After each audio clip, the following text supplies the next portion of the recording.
Friends, welcome to भक्ति with Bino YouTube channel. आज के इस वीडियो में सुनेंगे मार्गशीर्ष माह की अमावस्या व्रत कथा। इस अमावस्या को भौमवती अमावस्या कहते हैं। आइए सुनते हैं भौमवती अमावस्या व्रत कथा। सोमवती अमावस्या व्रत कथा के अनुसार एक नगर में गरीब ब्राह्मण परिवार रहता था। उस परिवार में पति पत्नी और उसकी एक पुत्री थी। समय गुजरने के साथ साथ पुत्री धीरे धीरे बड़ी होने लगी। वह कन्या सुंदर, संस्कारवान और गुणवान थी, लेकिन गरीब होने की वजह से उसकी शादी नहीं हो पा रही थी।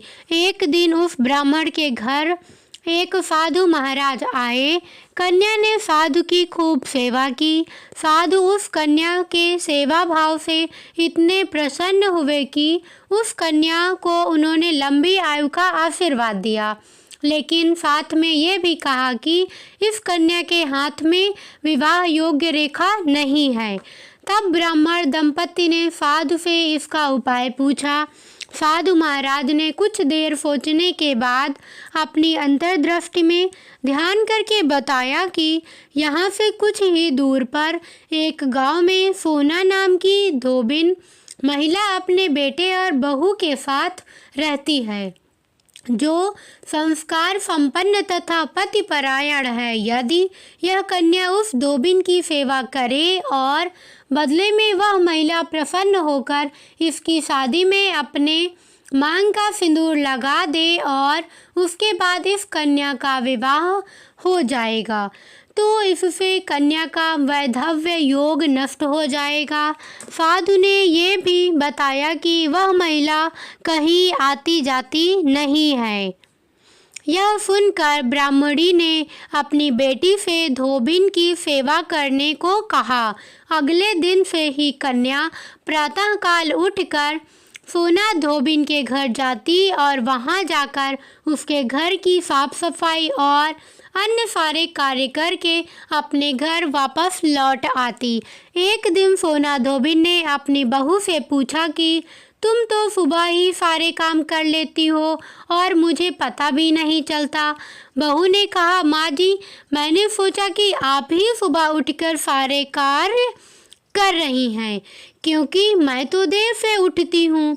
यह सब जानकर दोनों सास बहू अपने घर की निगरानी करने लगी कि आखिर कौन है जो सुबह घर आकर सारा काम करके चला जाता है। कई दिनों के बाद धोबिन ने देखा कि उनके घर में एक कन्या मुंह ढके अंधेरे में आती है और सारे कार्य करने के बाद चली जाती है। जब वह कन्या जाने लगी तो सोना धोबिन उसके पैरों पर गिर पड़ी और पूछने लगी कि आप कौन हैं और मेरे घर की चाकरी क्यों करती हैं। तब कन्या ने साधु द्वारा कही गई बात सोना धोबिन को बताई। सोना धोबिन पतिपरायण थी, उसमें तेज था। वह उस कन्या की मदद करने के लिए तैयार हो गई। सोना धोबिन के पति थोड़ा अस्वस्थ थे। उसने अपनी बहू से अपने लौट आने तक घर पर ही रहने को कहा। सोना धोबिन ने जैसे ही उस कन्या की मांग में अपना सिंदूर लगाया, सोना धोबिन का पति मर गया। उसे इस बात का पता चल गया। सोना धोबिन उस दिन अपने घर से निराजल ही चली थी, यह सोचकर कि रास्ते में उसे कहीं पीपल का पेड़ मिलेगा तो वह उसे भंवरी देकर और परिक्रमा करके ही जल ग्रहण करेगी। उस दिन अमावस्या थी।